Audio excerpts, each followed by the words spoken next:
Blog Talk Radio. Oh, it's time to get real. Oh, yeah.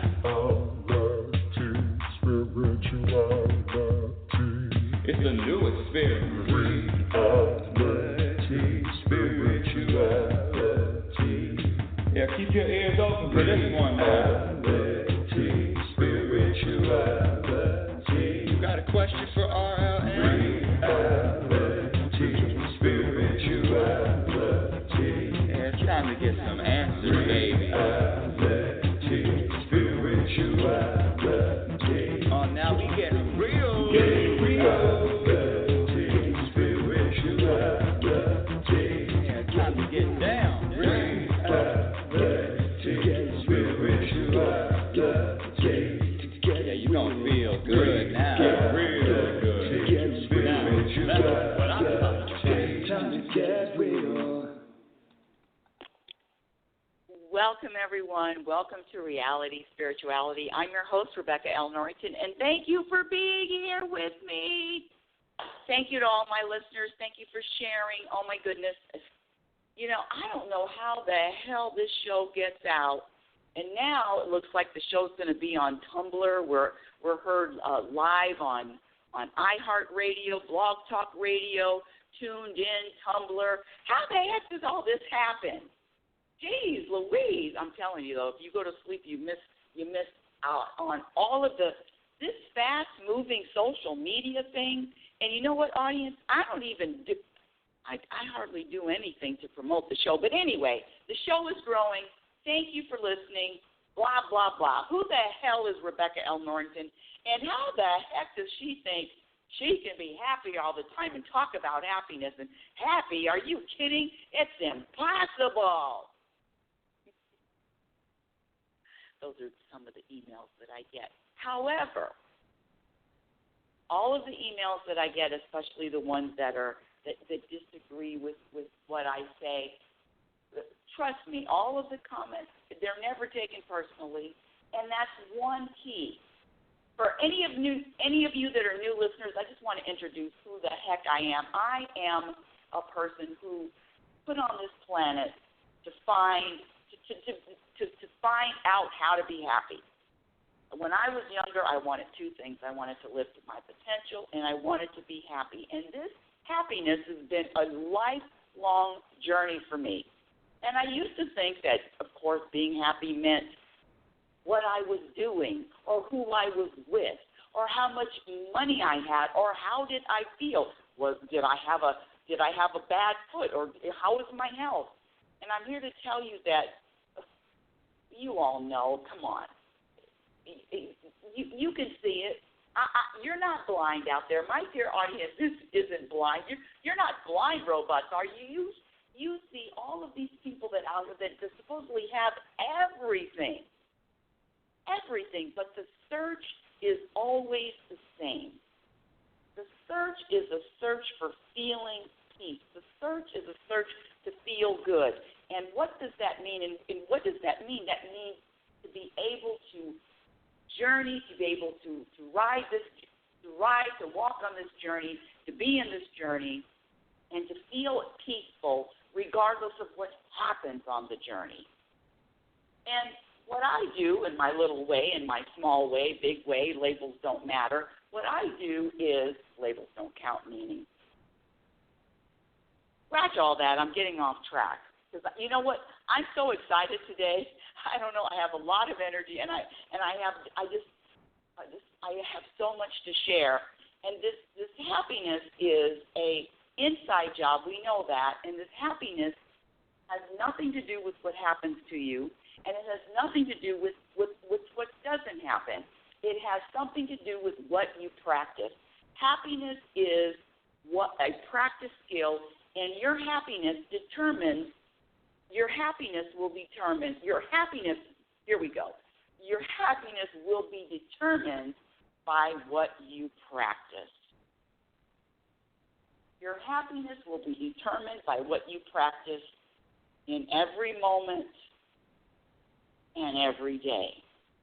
There's no escaping it. So I got to a point where I'm just surrendering to it. Okay, what is the practice? The practice is simple.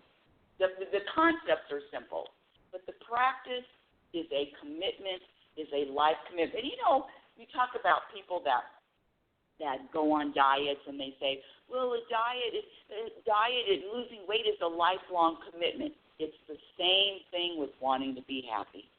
It is a lifelong commitment.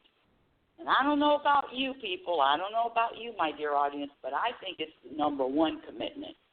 And that's why I'm not jumping off this train until I breathe my last breath here. But enough about me and enough about this. Happiness is a practice skill, and let me give you my definition of happiness. Happiness is defined by being at peace, feeling good, feeling balanced, feeling relaxed, regardless of what happens to you and regardless of what doesn't happen. You know, let's talk about, I love this. Sometimes I start the show with what's in the news, and I have two what's in the news stories. I'm going to start with the story about Kevin O'Leary. Kevin O'Leary, one of my favorite television shows is Shark Tank. I love to watch Shark Tank. I do. I just like it. And one of the investors on Shark Tank, he calls himself Mr. Wonderful. And I don't know if you've heard in the news, but it was last week, and he lives up in he lives in Boston, I believe. Boston on the east. He's on the East Coast, and of course, very, very wealthy. Very wealthy. I think he's worth, I don't know, $400 million, $500 million. He's the second wealthiest shark on Shark Tank. I'm just giving you a background story.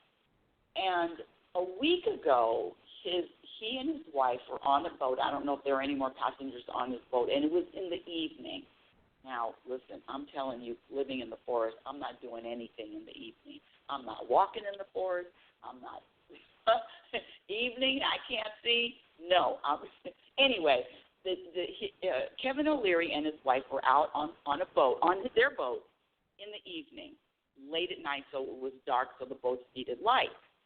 And his boat ran into another boat, killing two people on that boat. One was killed instantly, and the other passenger died. The other passenger died, I believe, a day later or 2 days later from the injury. So now Kevin O'Leary, who is this multi-millionaire, is under investigation along with his wife for this accident. It's a boating accident. My point is this. I don't care how much money you have. I don't care what your title is. If you have not practiced, or if you are not aware if you do not practice what adds to peace, this event that he and his wife are going through, the family is going through, is going to be felt in a way that I wouldn't feel. Let me be more specific and let me explain myself. If you listen to the show, you know that, listen, I'm just like you people. I've had the same challenges health-wise, finance-wise. It's the same. So, but one of the things that I practice is that always adds to happiness. And let me just back up a little bit. I know I'm talking so. I just am so passionate about this topic. That's what it really is. I'm just really passionate about the topic, and I'm passionate about sharing because we all go through life challenges, life and death, health challenges. I mean, I'm going to have surgery, hernia surgery in about 3 weeks. So when I'm telling you all of this, and let me say this, when I say have to, hernia surgery is an elective. So it's scheduled in 3 weeks. We don't know whether or not I'm having it until that day. And one of the things that I practice to add to my peace and my happiness is this. Letting go of thinking anything is serious. Letting go of the seriousness, because this label and this vibration of this is serious and this is important subtracts from your vibration and your energy of peace. You can't be peaceful and thinking, oh, this is serious. In other words, you can move, you can navigate through any situation, but still be calm. You see it. You see it in. Let's see. There was a pilot. That's right, a pilot that landed, was a crash landing in New York. I think it was in the Hudson River. They did a movie about it a few years ago. And if this pilot wasn't able to be peaceful in the middle of a storm, in the middle of the plane is going down, now I'm going to have to land. This guy, who knows what would have happened if anybody else was the pilot. But this guy landed a plane in the ocean.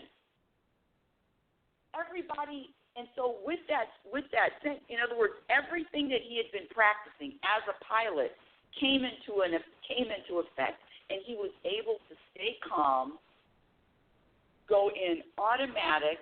Nobody, in other words, you know what I'm talking about. Landed that plane in the middle of an emergency. He's got, not only was he responsible for his life, he is responsible for what, 200 plus passengers. So what I'm talking about with this Kevin O'Leary and the family is, what do you practice? What can he? And I don't know. I'm not saying that I do know. What do you practice to be able to go through any kind of storm in your life and still be peaceful? Don't you think that is the number one skill practice to have? I mean, who wants to travel through this life with all the news that happens, with all the challenges that happen, and now when you're hit with something that's a storm, now you're knocked out of the boat? And that was no pun intended. Now that you're upside down, you're topsy-turvy. Now you've lost it. Now now what do I do? But when you come back to the practice, and the practice of being the foundation for peace, being an individual, being a person, and being the foundation of peace. Peace is your identity. When you practice peace being your identity, guess what? You will be able to experience all of what life brings you, and you will be able to vibrate peace through all of it. Now, I don't know what Kevin O'Leary practices. I highly doubt that he prioritizes peace, because what I hear on the show is his number one priority is making money. And trust me, there's no judgment about it. There's nothing wrong with it, but that's his. So when your priority is making money, then when things like this happen, where is your peace? Can you even be peaceful? Anyway, I don't even know how I got off on that. This is the second story I wanted to say, which is even, I'm a big sports fan, and yesterday there was a huge women's match with the number one seed, a young lady, I believe she's 21 or 22. Her last name is Osaka, and she's ranked number one in the world. She's ranked number one. This 21, 22-year-old young girl is ranked number one. And she played, this is tennis at the U.S. Open. And she played this young lady who was 15 years old. She's not ranked, but she's 15 years old. And the young girl gave her, a challenge.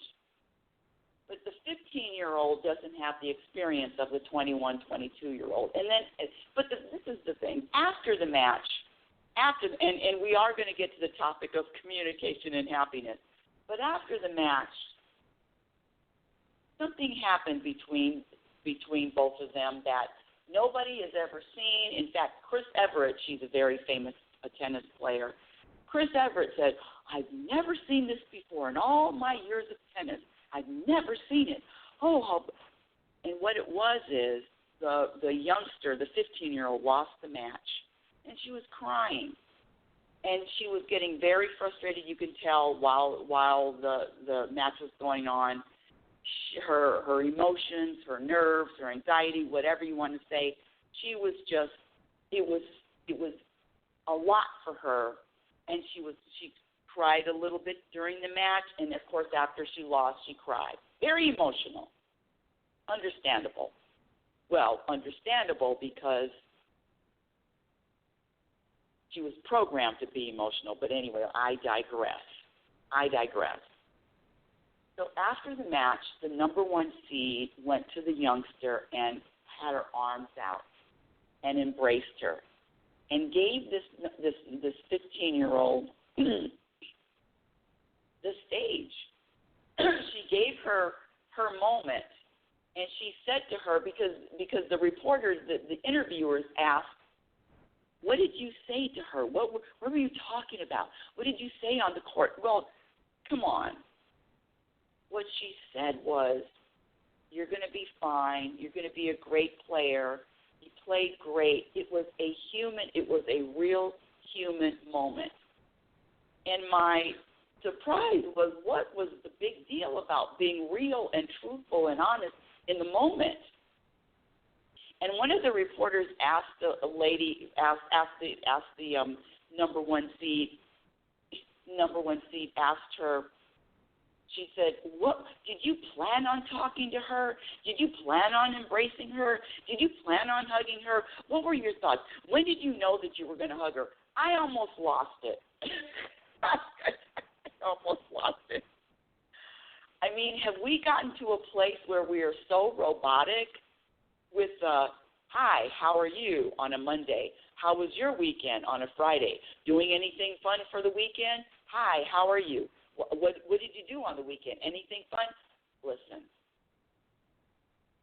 all I'm asking, my dear audience, is for you to be conscious and aware and awake.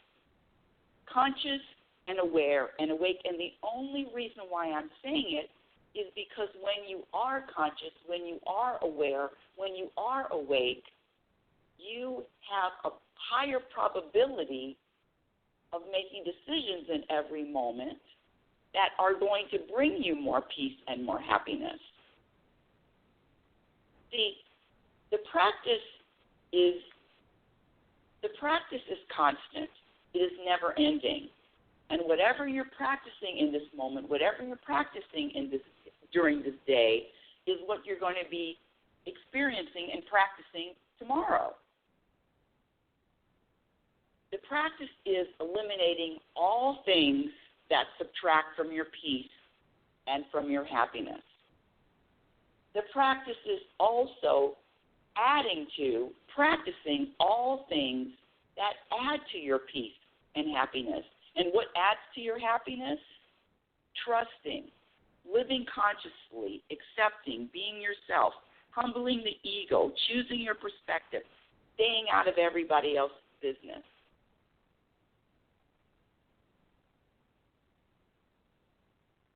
Practicing behaviors that add to happiness and eliminating the behaviors that subtract to happiness will bring you peace, more peace in every moment. And I don't know about you, but it's the number one thing that I have control over. I don't have control over what goes on in the world. I don't have control over politics. I don't have control over the weather. I don't have control over, there's more things that I don't have control over.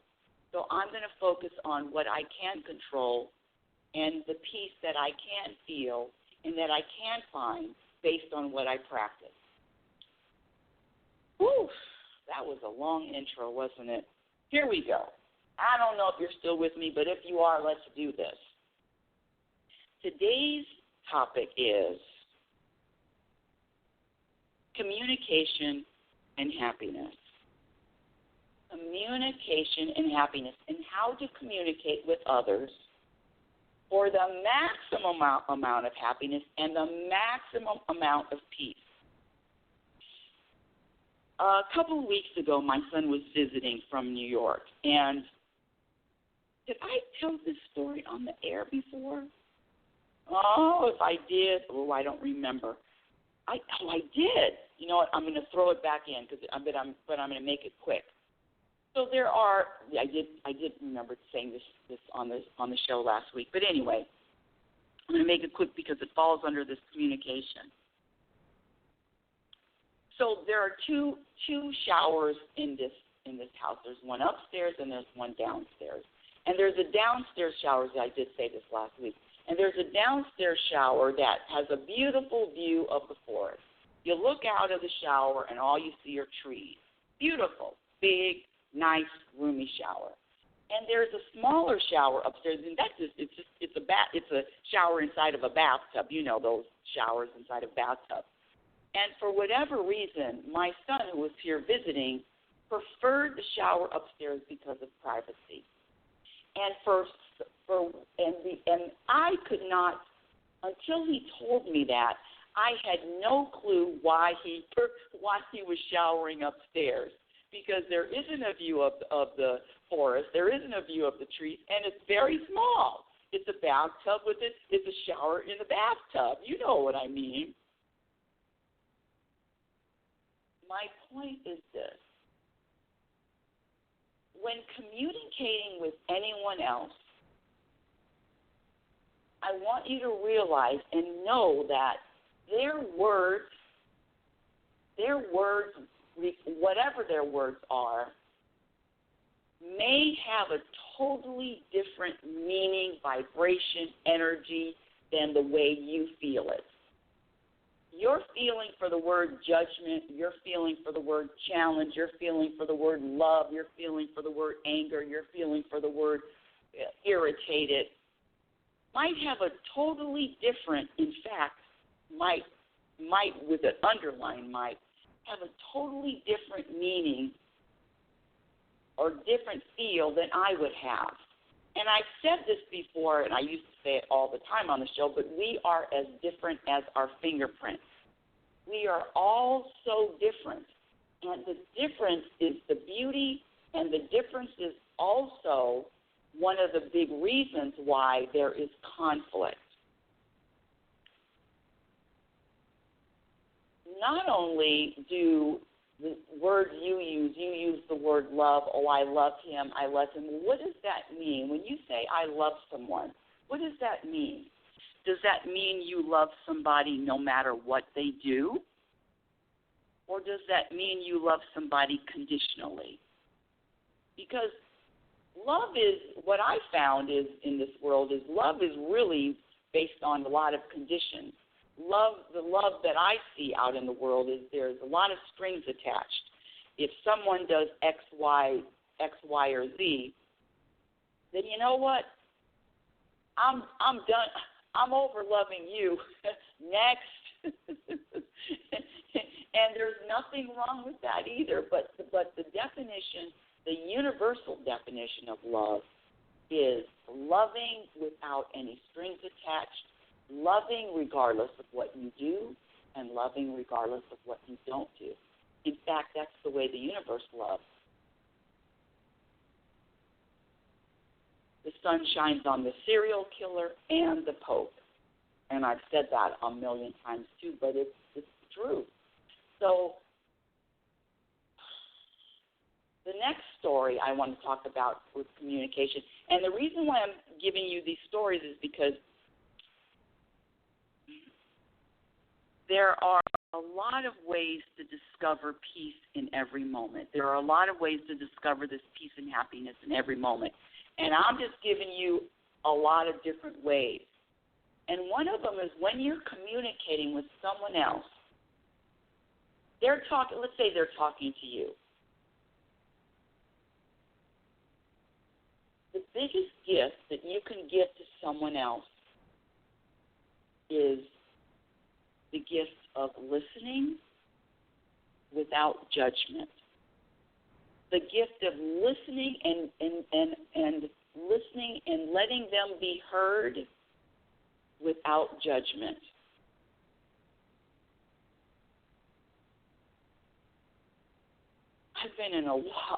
I'm in a lot of conversations throughout the week because I'm around a lot of people throughout the week with the classes I teach and the volunteer work that I do. I'm around a lot of people.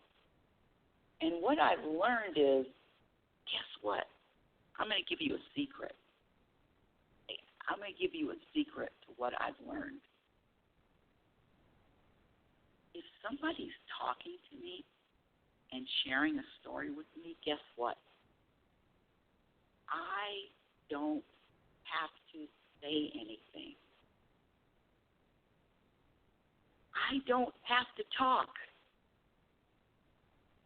All I have to do is, if it's face to face, if it's in person, is look at them and listen.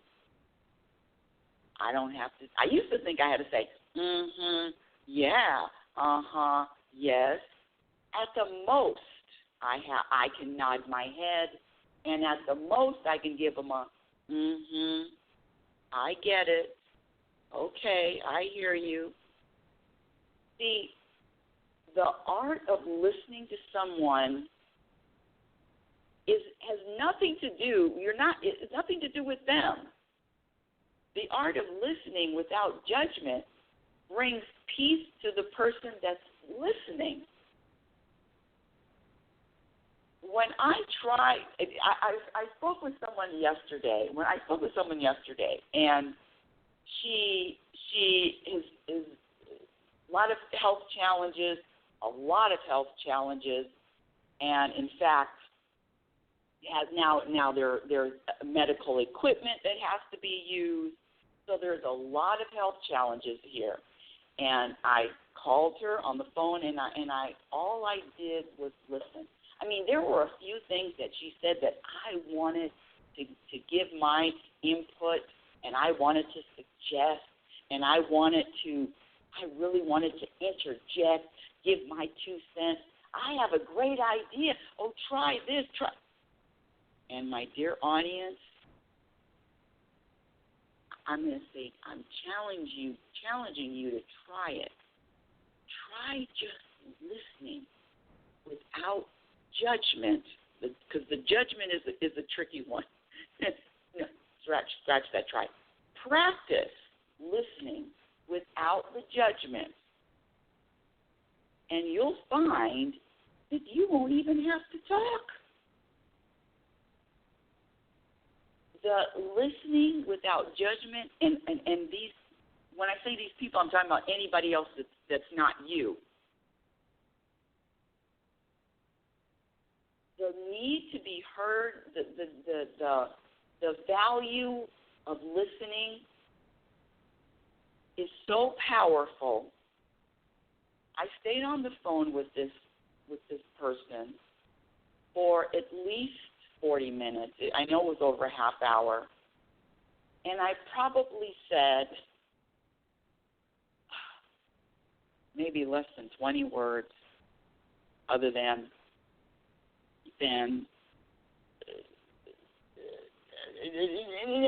it was more than 20 words. It had to be because I'm sure I asked questions. So it was more than 20 words. But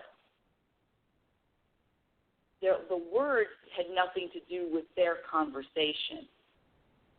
The practice is when you want to have more peace communicating with people, be quiet. Be quiet. There's no reason to talk. Unless someone is asking you, unless someone asks you, there is such a need out there to be heard. I'm just sharing with what I've learned.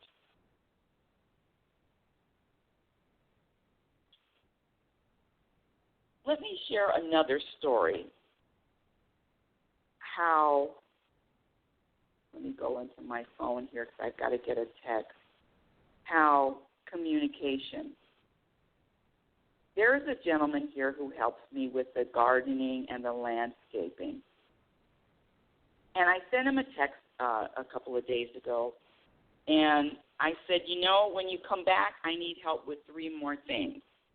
And it's, it's rocks, it's leaves, it's things that, come on, I'm in the forest, so there's trees need to be cut, lumber, all of this stuff, forest things. And then I get a text back, and he says, "Good morning to you, too." He says, I feel horrible about this, and it won't happen again. And I read the text, and I say, and I'm thinking, feel horrible about it, won't happen again. All I'm saying is, my text was, can you fix A, can you fix B, and then I'm going to need more rocks for the front yard. I mean, the whole front yard is just, it's not paved, it's just these rocks. These black rocks. It actually looks very nice, but a lot of rocks, and I need rocks because the rocks are, anyway, they're getting worn down, so I need more rocks for the front yard. Don't ask. And that was my text.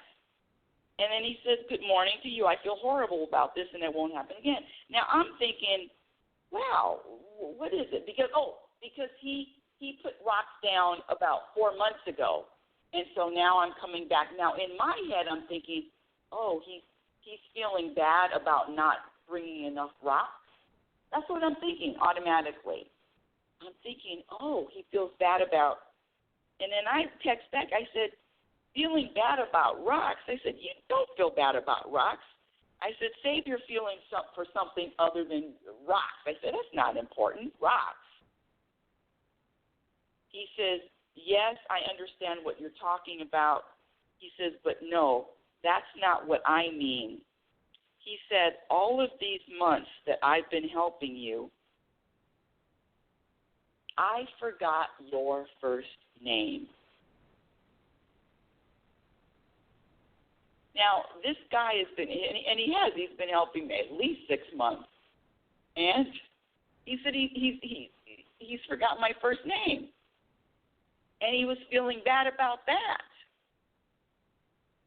Audience, my dear audience, unless you are in these people's head, unless you are in their head and you're in their skin, trust me, the communication, sometimes there's no way I had any idea. I'm thinking he feels bad because he didn't bring enough rocks. So the point of communication and happiness is made with this statement. How can you get along with anyone? And, this is one of the reasons why I also wanted to bring this up. You're listening to, if you're still listening, you're listening to someone who was, oh my goodness, I could get an award for arguing. I could argue any topic. If it was night, I could argue it was day. If it was up, I would argue that it was down. I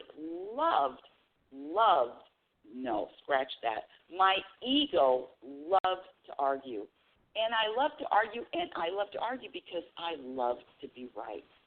I had to be right. I was right about everything.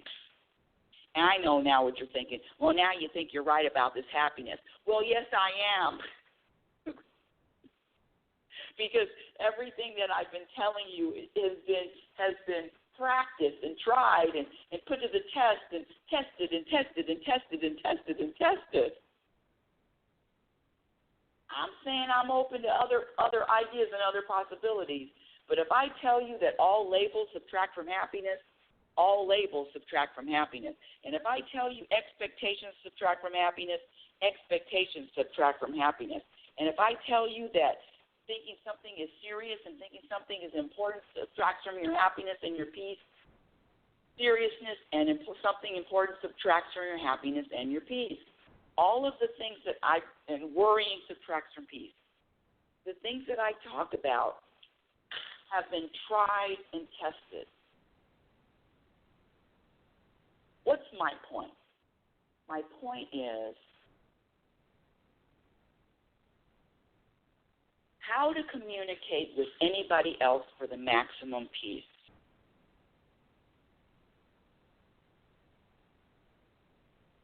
Number one, consciously listen to them without judgment. Number two, there's no need to speak. There is no need to speak. There is no reason to speak. It's not necessary unless someone is asking you a question. Now, I'm not telling you, all I'm doing is just try it. If you don't get it or believe me, just try it. Try it this week. When you're sitting down with someone or listening to someone, just listen to them. Ask them questions. Now, you might have to put a timer on some of these people because and sometimes I do. Sometimes I say, do you know that there are periods at the end of sentences? Listen to who's talking. Miss Yakety Yak. Let's get back to communicating for the maximum amount of peace. Hold on a second. I'm looking at my notes. Blah, blah, blah. 10 notes. Okay. The other thing with communication is letting go of the need for you to be right. What's wrong with having more peace and letting these other people be right? Or letting them think that they're right? Or letting them behave like they're right? I mean, if it's not bothering anything in your life, I mean, what? What's more important? Letting them be right or your peace? Because the minute you offer or the minute you suggest or the minute you insert yourself into anybody else's conversation for whatever reason, other than because there's no reason to insert yourself in a conversation if all you're interested in peace is peace. Because if you're prioritizing peace and you are prioritizing and you're practicing prioritizing peace, there is no reason for you to say a word because peace is silent. Peace is silent. Now, the other interesting thing is when I said I was an arguer and I was really good at it. I mean, I could win an award, a Tony, a Grammy, an Emmy for arguing. I mean, I was really good at it until I started prioritizing peace, and then I found that arguing or even going back and forth it subtracts from my peace. So, of course, I'm not going to be doing that. But what I found is there were people that I used to argue with that are used to me arguing. And if I'm not interjecting and if I'm not arguing or if I'm not coming back with a comment or commentary, then there must be something wrong. Follow me? There must be something wrong. So the drama comes from the conversation the conversation. How about this? Okay, someone starts a conversation, and the conversation can either be peaceful or not. I don't care if they're giving you good news, if they're sharing news. The conversation has a vibration to it and an intent to it. Now, it is up for the person with the ears. It's up to the person that is listening to determine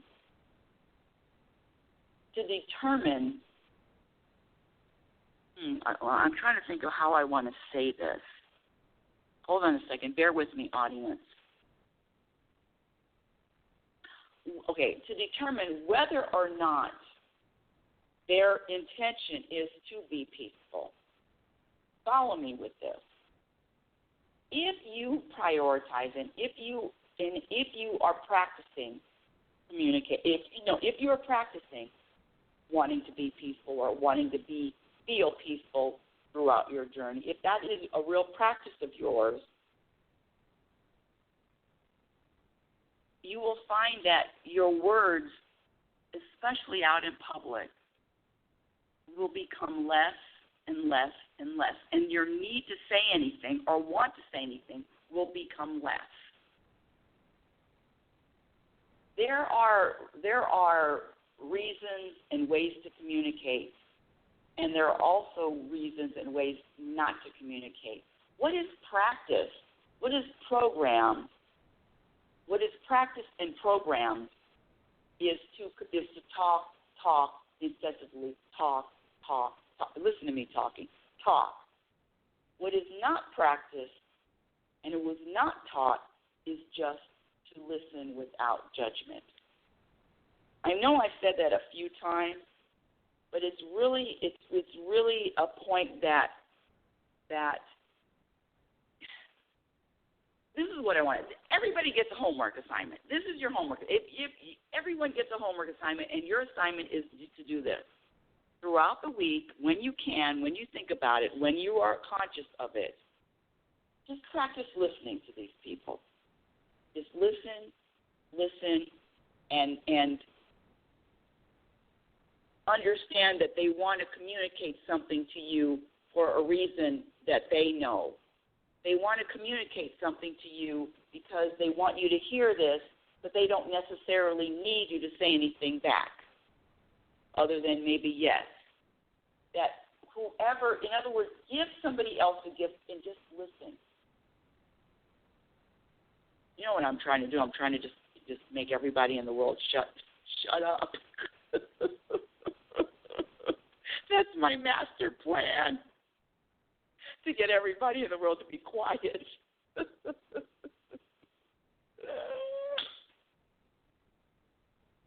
Okay, back to the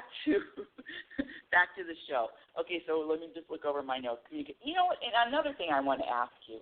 I want to throw this out again. Did you do your homework assignment? I asked you what's really important to you, what's really going to make you happy. What's really going to make you happy? I believe that was an assignment a couple of weeks ago. What is really going to make you happy? Write down a list of 10 things, and if any of those 10 things involve anyone else or any other situation or anything that needs to change in your life, know that you can shift your perspective, you can shift your energy, you can shift your vibration without anything changing.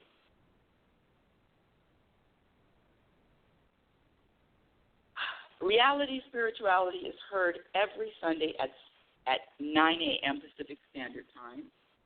It is September the 1st. Wow. Follow me on Twitter at RL Norrington. My Instagram handle is Reality Spirituality. My YouTube channel, you can go on YouTube. I have a few videos on YouTube. My website is RebeccaNorrington.com. My first book, Reality Spirituality, The Truth About Happiness, can be found on Amazon.com and Lulu.com. My second book, Program for Unhappiness, I'm working on it. I'm writing again, will be out soon. And until next week, my dear audience, I want you to remember who you are. You are a physical extension of the universe. You're always changing and you're always evolving. Love is kind and love is patient. Be your best friend. Be your best friend. You know how you treat your best friend? Treat yourself just as kind, just as nice, just as accepting. But what if you don't treat your best friend nice and kind and accepting? How about this? You will know. Oh, hold on a second. I can't believe it. Hold on a second. I have a few people that hold on. Area code 917, Reality Spirituality. What's your first name? Welcome to the show. Thank you. It's Lisa. What is your first name? Lisa. Lisa. Hi, Lisa. Welcome to the show. Do you have a question? A question. Yes, I would like to know what to do regarding my hair. I love the hair question. Go ahead. Regarding your hair, yes. That's it. That's all. Regarding your hair? Mm-hmm. What about your hair? It's thinning. Oh, it's thinning. Okay. And so you feel, well, tell me how you feel about it. You don't feel good about it? I feel worried that when I'm 60 or something, that I will be able to see my scalp and that I'll have to wear a wig. How old are you? I'm over 30. Okay. Well, I'm way over 32. I'm way over 30. Oh, I'm 63. Mhm. Okay. Okay, so you and you know what, and I can feel you, Lisa. This is really something that really, really, really, really bothers you, right? It bothers me. Yes. I mean, it doesn't really bother me. I'm just concerned about it. Like, what do I do to keep it, at least what I have to keep it? Well, I have a question. Mm-hmm. What's more important? This is going to be a hard question. So, you ready for this, my dear? Mhm. Yeah. What's going to be? What would you rather? If I gave you a choice, if I gave you an option, what's more important to you, peace or hair? No, everything else is more important. Everything in my life is more important than my hair, but I don't want to lose it. It's kind of like how I look on the outside. Right. So I can't, let me just, I don't. Go ahead. Yeah? No, go ahead. No, that's it. Okay. Well, I hear some noise in the background, and it's kind of hard to hear you if you have noise in the background.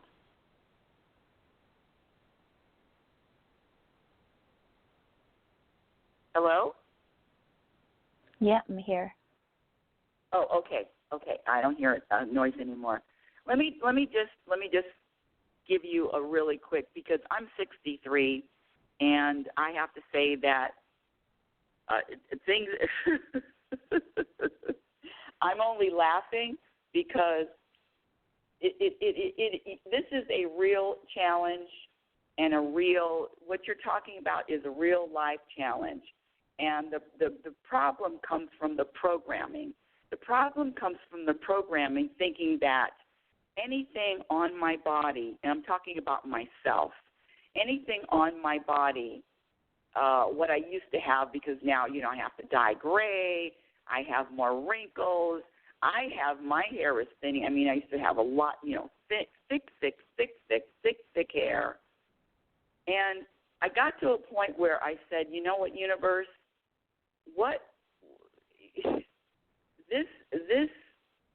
can you take this programming away? Can you help me switch my perspective about the programming that is more important than this external thing? Because there are so many opportunities for me to be peaceful without looking in the mirror and seeing, what used to look, 10 years ago, 20 years ago. I look at pictures. I used to be really hot, Lisa. I was cute. The skin. Listen, talk about hair thinning. Wait till you get to the skin looking. How older people, their skin looks different. Wait till you get to that. Yeah. How can I look at my what? I said, oh no, that's no help. No. Well, but there are ways to listen, take care of yourself. I'm listening. But this is the thing. This is it, and I'm getting chills now. Because I get to a point in my life, and it really depends on it's, and it's not easy, my dear Lisa. It's not easy, but No. for what can I control? I have to think about what can I control and focus on what can I control. And I don't need to control anything. I just want to surrender. But what can I do for my hair is like different things. I mean, I'm trying different things, you know. I mean, I saw this happening a while ago. I didn't do anything back then, and I just recently started to take some action. So maybe it will get better, maybe not. But at least I'm taking care of myself, you know. Right. Okay. But, how about yeah. and so go ahead. No, go ahead. But because you sound really, really. I mean, this I can really feel it, and this is not. There's absolutely zero amount of lightness. There is absolutely no. When I say lightness, I mean lightness in energy. There is absolutely no lightness in energy when you're talking about this, and I'm wanting you to get to a point where you can still do everything that is possible. Amen for that. Anything that is possible, but I'm interested in your energy behind it, because the energy behind it, there is no lightness to it. There is I just don't like my hair. What? Yeah, it's not good. I'd have to wear a wig and stuff, and you know, I just don't want to do that. Well, but a lot of people end up wearing a wig. And a lot of people end up wearing a wig, and a lot of people don't. And a lot of women don't. A lot of women do other things. Maybe they don't wear any wig, or maybe they shave their head, or maybe they. In other words, it doesn't have to be a wig. It can be bald. See, the thing is, and let's say this. Okay, this is going to be a really even harder question. This is going to be a harder question than the first one. Can you find anything good? Can you find anything that you are learning from this process other than now it's all being exposed? This is really a problem for you. This is really bothering you. You're going to do everything you can to switch it, but what if you can't? See, that's what I'm saying. In other words, the universe, the plan is going to happen, and what if you can't? So right, then this energy, I'm not going to be beautiful. I'm not going to be beautiful on the outside. And I just look at all the women that do have like a nice head of hair, and I don't like it. That they do have that, and I don't understand why. I guess I didn't treat myself so well for many years. No. Why. No. And see, let me say something. This is what's really going on here. There are two entities inside of all of us. There is the universal entity. Or maybe entity. more. Hmm? Or maybe more. Or maybe more, but I'm talking about specifically one. But you know that other entity, the one that we call the ego or the thoughts or the mind, you know that one?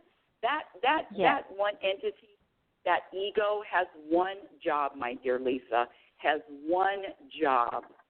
And that job is to make you feel bad about yourself for as long as possible and for as many times as possible. That's his only job. Oh.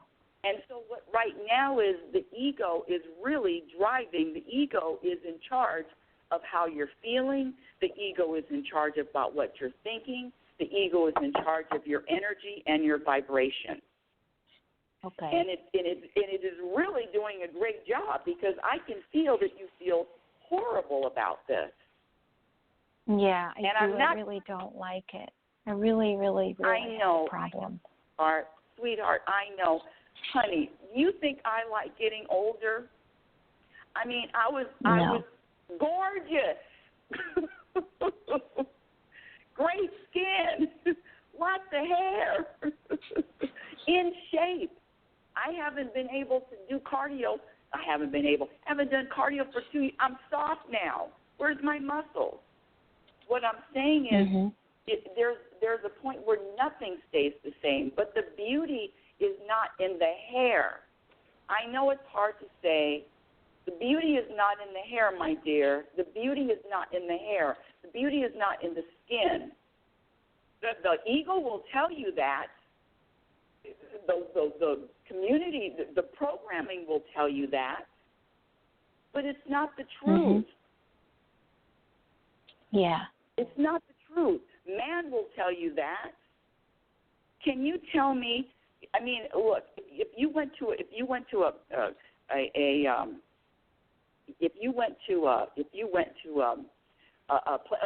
children's hospital, you know, where it's in California, Children's Hospital for Cancer Survivors.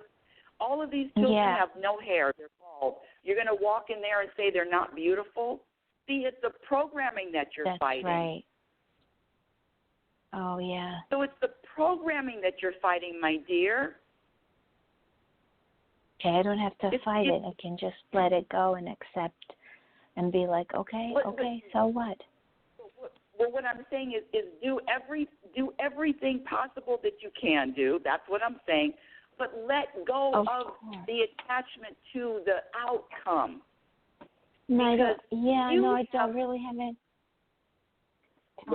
any idea about the outcome. I doubt that my hair will grow back, basically. Maybe that's an attachment to an outcome. Okay. Maybe that I could even let go of. Okay. And what about this about being beautiful with hair or not beautiful with hair? Oh, with hair. Yeah. Maybe that would be nice. But see, are you gonna let your ego win? Are you gonna let your ego drive? Because as long as you allow the ego to win and the ego to drive, you're gonna feel this way. Oh, okay. So I'm okay. I can work on this. I can work on it and let it go and be free. I don't need my ego to tell me constantly, oh, your hair is not good, your hair is not good, your hair is bad, your hair is bad. That's what my ego is telling me all the time, that my hair doesn't look as good. Yes, and the ego tells you that you're not beautiful. Yes. That's the ego saying that. I need to look a certain way to be beautiful, right? Yes. And beauty has nothing to do with anything out. I mean, come on. True. You know what's funny is, and I hope nobody's listening to this. No, it doesn't matter if anyone's listening. But I remember, Halle Berry. Halle Berry is one of the most beautiful, supposedly beautiful women in the world, right? Halle Berry, you know that one? Yeah. And do you know how many problems and I mean how many verbs back and forth and arguments and anger and these women trust Halle Berry. These women that are considered quote unquote beautiful, do you know that they don't feel beautiful? Yeah. That's right. So see, beauty has nothing to do with their hair or how they look. Beauty is a state of mind. Beauty is a internal feeling. I mean, with the most beautiful women, with all the problems, are you kidding me? So this sense of what's beautiful and what isn't, it's all man-made and it's all ego. So recognize that it is your ego, and the ego just, your energy has shifted a little bit. It's shifted. But see, recognizing and exposing the ego, let your ego know that you're onto it. Let your ego know that, okay, I know who's talking ego. I know it's not universal. I know all of this, and I'm going to listen to you. I'm going to hear it, but I'm not going to allow it to be more powerful than the universal side of me. It's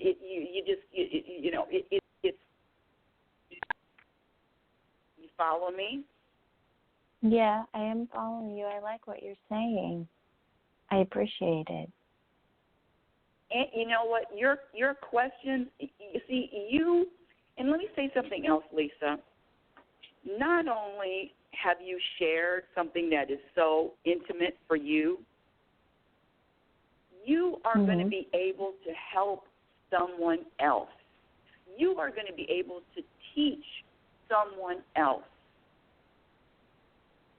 See, this world, this journey is about us sharing, because you're going to get to a point where not only you're going to recognize when the ego is trying to get more power, and who has more power? Who has more power? The only way the ego has power is because we feed it. We feed it. We feed it. We feed it. But it's, you know what? This is what I do to my ego, because my ego is always on me about how lazy I am and how unproductive I am and how I could be doing more and I don't do enough. It always tries to make me feel bad. But this is your new mantra. Your new mantra is, Jimmy crack corn and I don't care. Mhm. And see, the thing is, the ego is having you believe that you care so much about it. Not only is it saying that you're not beautiful, but now you care about this illusion of what beauty really is. You're buying into the illusion of what the ego is selling, and it's an illusion. Yeah.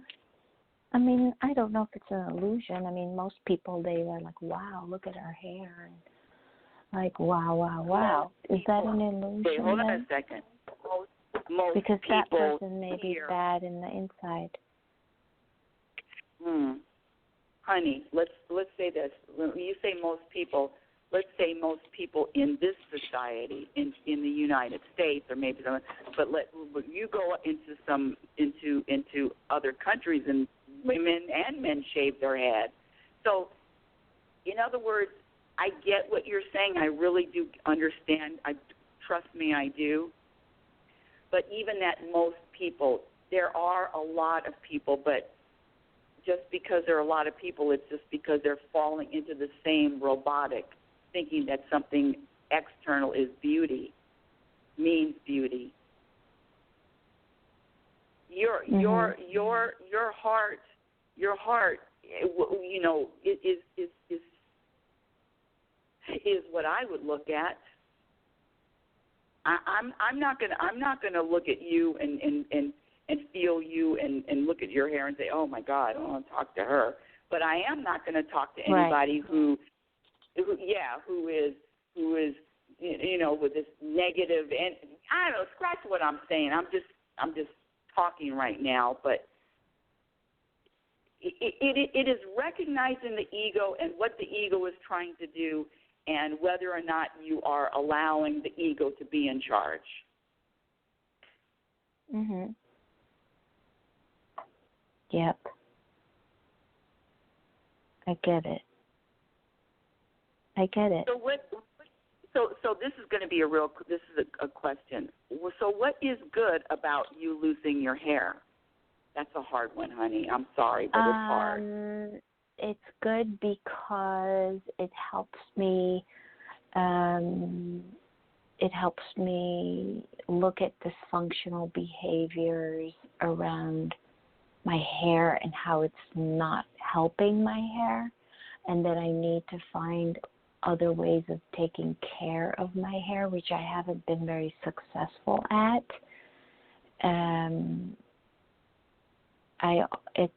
It's also good because it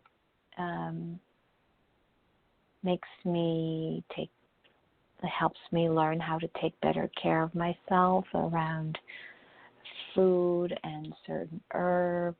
So it teaches me about whether Chinese medicine is working or whether Ayurvedic medicine is working, stuff like that. So it teaches me those kinds of things, I guess. You know what, Lisa? Let me say something about you that I don't even know that you recognize or you focus on or you even understand. You know that you're different, that you're so different than quote unquote the majority of people. When you say most people, do you know how special you are? You're different because when I ask people to find something good in any challenge that they're having, that 98% of the population cannot do that. Okay. That's nice. Yeah, I mean, you just went into it with 4 or 5 things right off the bat. I mean, I'm getting chills right now because whatever you're practicing or whatever you're doing and understanding what I'm saying to you, I mean, you're 2% of the population, honey. That's, you know how special that is? Oh. Yeah, that's pretty nice. You're chosen. Okay. Chosen for what? You're chosen to be an example of someone who can be open to growth and change. Okay.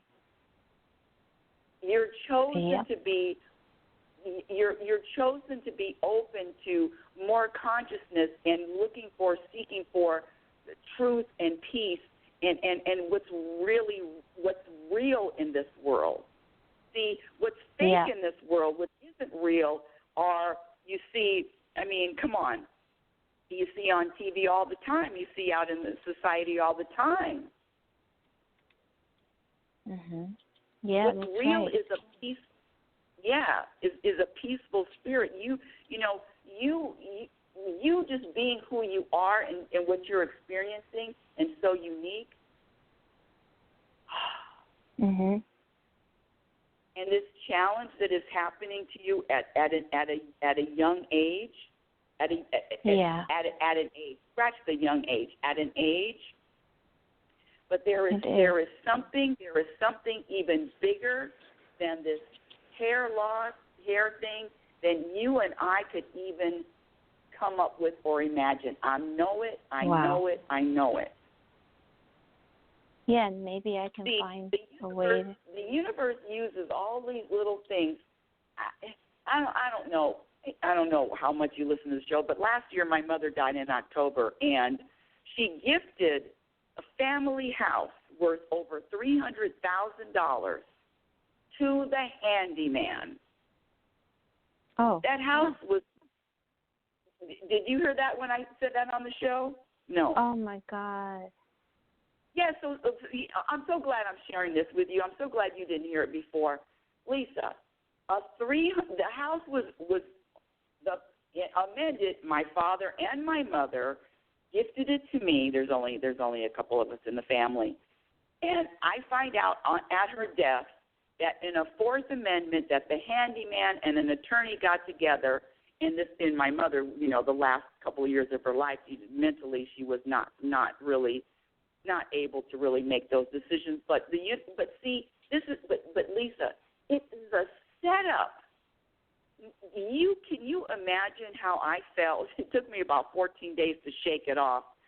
Can you imagine how I felt? All of those things. Number one, I had expectations. Number two, it wasn't right. Number three, it was the attorney. It was the handyman. It was my mother. All of these thoughts. What the heck?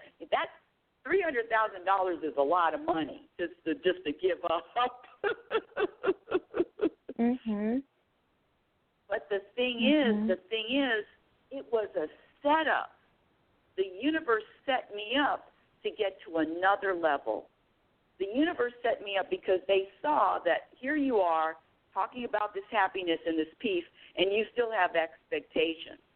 Here you are, happiness specialist, set up, talking about happiness and peace, and you still have attachments. Here you are thinking that, $300,000, that's what I really need, and then I won't have this problem. No, they took all that away from me. And they say, and they said, try to find some peace with that, happiness specialist. Yeah, right? Jesus. Right. So see, we all have our challenges, but what you and what I have, it's even when I say challenges, we all have challenges. But you are a person that can look beyond the challenge. You say that to anybody else, most people on the street, oh my God, oh horrible, oh. But no. The people that are conscious, that are 2%, that are able to grow and change, look at the same situation with different eyes. Don't look at your hair with your eyes. Look at your hair with universal eyes. Don't look them with these physical eyes. It'll always screw you up because those physical eyes are attached to the ego. See, your ego just shows you and the ego has an explanation and a story behind it. Oh, that's another thing, my dear Lisa. The stories about the wigs and the old and and it's not going to look good, beautiful. All stories are from the ego. The ego is responsible for all the stories. I don't believe one story that the ego tells me. Not one. If it's more than a couple of words, it's all ego. Mm-hmm. What do you think about that? Yeah, good. It's all ego, and we need to let go of it. Mm-hmm. Because the ego is the only job is to make you feel bad. That's it. For as long as possible and as many times as possible.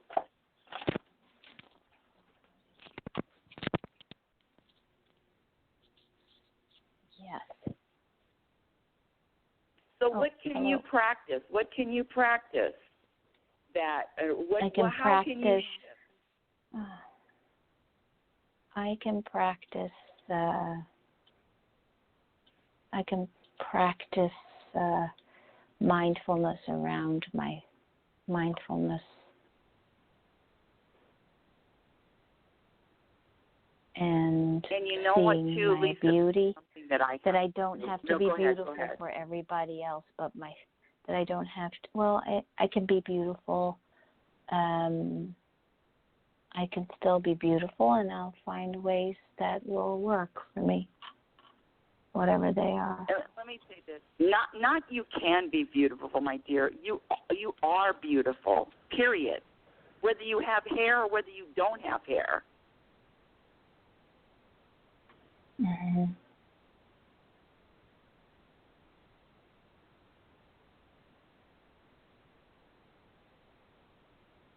And the thing is, your inner being, your inner self knows all that, believes all that, and it all depends on whose voice you're listening to.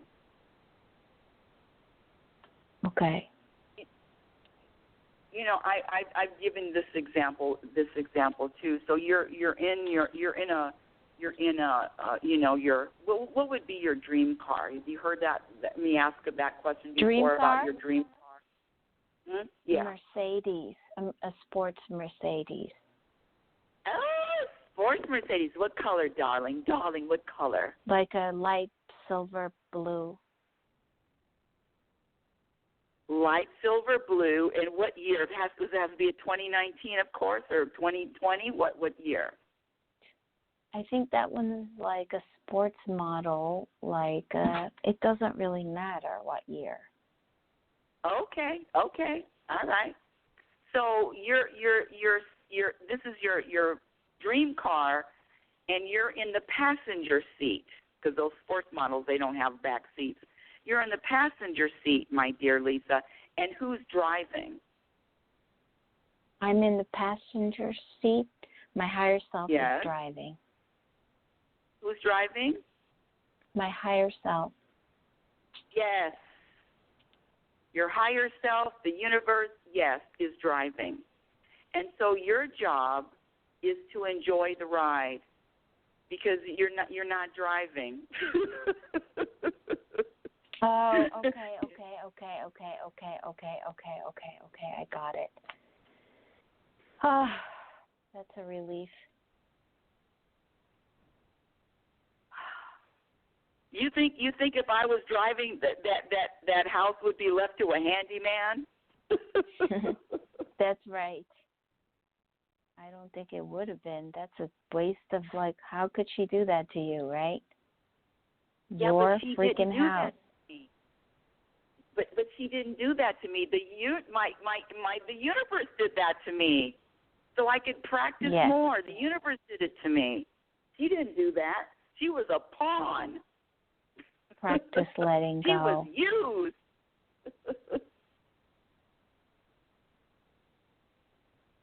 Right? Mhm. Nice. You know, I like this. First of all, I like that the car. I like the car, and I like who's in charge, and I like that. Good. And let me leave you one more thing with this ego, because that ego is tricky as hell. So tricky, and oh my gosh, and the ego has so many disguises. The ego will put on so many disguises, my dear. The ego will put on a disguise and make you think it's. And let me give you a little hint. If it's a story about and if you're in the future. If you're in the future with a story, I have a story about the future, no, that is all ego. Any future story is stories that we tell ourselves. That's right, because you came on the show with a lot of stories. You know, your story about the you're not going to be beautiful, you're not going to have to wear a wig, and the whole story. No, I'm not going to have a husband. I'm not going to be pretty. People are going to think I'm ugly. People are going to think, oh, my God, she doesn't have hair. What's happening with her hair? People are going to look at her and think that it looks ugly, and then I'm going to be miserable, sad, and upset. Mm-hmm. See, you got a lot of stories. That ego is really, really doing a good number on you today. Yeah, it's pretty scary. Just give it a little. It's not just ego, today. I know it's too. It's not just today, Yeah, yes, I can tell, and let me say something else, because I can feel you even more now. What I do with my ego is I pretend that it is a whole entity, and I put it. I don't know if you like musical theater, but I like theater, and I go to the show and I just watch the theater, and I know that it's theater, and I know there's some drama, and I know there's some sadness, and I know all that stuff, but I know it's all a show. So I let the ego do its thing. There's no resistance, but I recognize what it is, that it is a show. It is the ego, and it has nothing good for me. It has no good news, no good announcements, no good feelings. And the other thing I want to say to you is, because you said two things, talked about other people. There is going to be a point where you practice knowing who you are and feeling who you are, because when you feel beautiful, my dear Lisa, hair, no hair, clothes, no clothes, 500 pounds, 90 pounds, when you feel That's beautiful, true. no one else make you feel anything other than that. So these people that you have about other people have got to find a way out of your head, honey. Out of your way, because other people and caring about what other people think about you or how beautiful you are is going to be another road to running right into another wall. You're going to get to a point where how you feel about you is more important than anyone else feels about you, and how you feel about you is going to be how your inner being feels about you. how the universe feels about you. Because does your inner being care about your hair? Yeah, of course. What? My inner being cares about me, about my happiness. It doesn't care about your hair. No, the inner being is all consciousness. Mhm. Oh, okay. So Follow it's me? not doesn't care. Okay. No, the universe doesn't care about your hair, honey. The universe doesn't care about how much you weigh. Doesn't care about your hair. It cares about your vibration and your energy, which has nothing to do with our physical look. Okay. Mhm. Okay. And let me say this. Yeah, and let me say this other thing too about a husband, honey. You know, my soulmate is and actually my son says the thing. Doesn't care if I'm skinny, if I'm fat, if I'm bald, long hair, short hair, and I've had it all. You don't want a husband that cares about how your hair looks. You don't want a man say, I like you with short hair, I like you with long hair. No, husband, man, he likes you. And you have nothing to do with how you look. You know what I'm saying. Yeah. Yep. I know. I guess that will be my soulmate that is not going to judge me for who I am. That's right. But the first one is you judging you. Or ego. See, it's the ego that puts the judgments on you. Yes, indeed. Oh, boy, oh, boy, oh, boy, oh, boy. Well, oh, boy. Yeah. Are you smiling? Yeah, I think so. A little bit? Yep. Not All right. little bit. I'm smiling. Okay.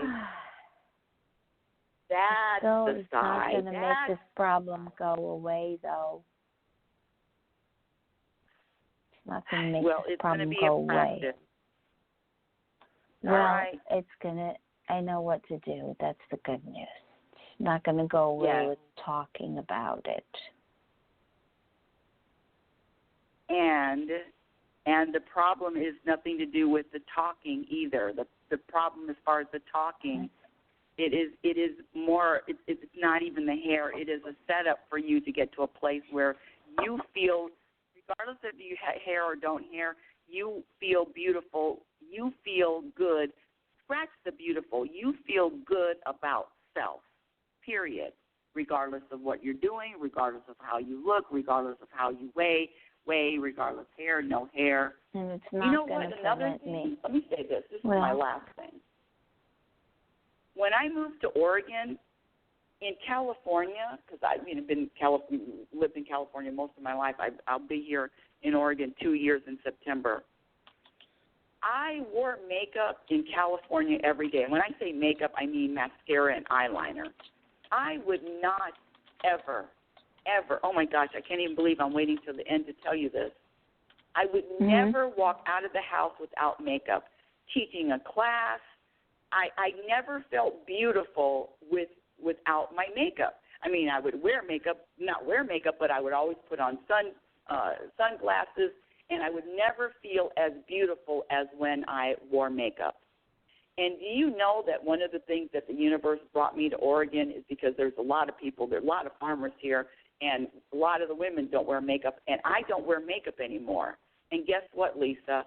I feel beautiful about myself. But it took me probably a year and a half to get there, but I feel beautiful without wearing makeup now. Now, that was 61 years of thinking I had to wear makeup to be beautiful.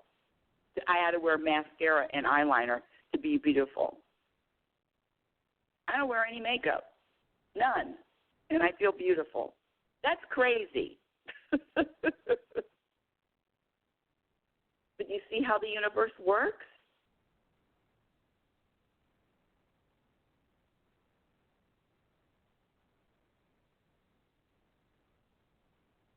Hello?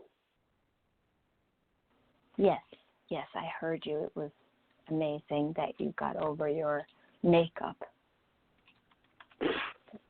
But the main thing is feeling beautiful without makeup. Yes. I mean, I don't have a problem with that. Thank God. I feel fine without it. So see, isn't that cute? Isn't that cute? Isn't that interesting? Isn't that interesting? Yeah, I guess I was able to let go of some things. Don't really feel like I need makeup. I don't even know how to use it. But you see the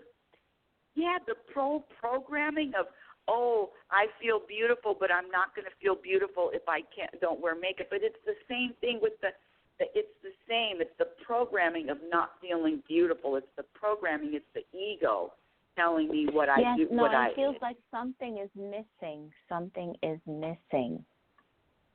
Mm-hmm. Well, your ego feels like something is missing. Yeah, and it's false. Right. My ego feels like, oh, my ego is ugly. All right.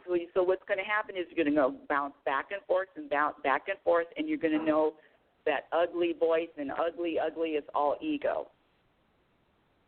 So you know that. Well, yep, I already do now. Well, I love that you called, and I love your question, and I love that it was unique, hey, and I invite you. Thank you. Aren't you the one that has horses? Horses? What? You have horses? Horses? No, I don't have horses. I'm afraid of wild animals. Oh, they stuck me in the middle of the forest, and I'm afraid of animals. And I was scared. Every time I walked out of my house, I was a nervous wreck for about a year. Actually, maybe about 6 months. Yeah. Oh, that's something else. Yeah. Always something, honey. Always That's something. what this life is. And we don't want a gentleman that cares about if some guy says, oh, never cut your hair. Oh, I never want you to cut your hair. Oh, or cut your hair. You know what? Tell him to hit the road, Jack. I'm telling you hit this the road, as a Jack. No, I don't even want to be with that stupid guy. No more. Right? I don't want to. I would not want a guy that's bald, though. I like somebody with hair. Sorry. I'm sorry, it's the truth. I don't want a bald man. I sure do love you. You're just the cutest ever. How cute are you? Well, I just like hair, period. Hair. I know. Gotta love it. Gotta love the hair. Whatever. All right. Well, we're going to have to get off the air because it's been a great conversation. But call me anytime, please, please. Oh. And let's practice. We're going to practice letting go. I'll let you know how it goes. Yes, definitely. Please do. Thank you so much, sweetie. Thank you so much for calling. Freedom. Bye. Adios. Thank you. Amigos. Okay, we've been listening to Reality Spirituality. What a great phone call. What a great show. Thank you for listening. Reality Spirituality is heard every Sunday. And until next week, know that, listen, there's two voices. It's either the ego or the universal voice. And the universal voice is never going to make you feel bad about anything. And the universal voice is never going to have a story. Because every moment, it's about being in the present moment. And in the present moment, there are no stories. It's just the moment. It's a lot of acceptance. So if you've got a story, it's in the future, you know that it's the ego that's driving. And you just shine a light on it and say, hey, ego, I know it's you. Get the F out of the driver's seat. No, anyway. Have a great week, everybody. You've been listening to Reality Spirituality, and my favorite quote is, remember, not have a happy ending to an unhappy journey. It is about the journey. Have a great weekend. Great week. Talk to you next week. Yeah. Oh, it's time to get real. Oh, yeah.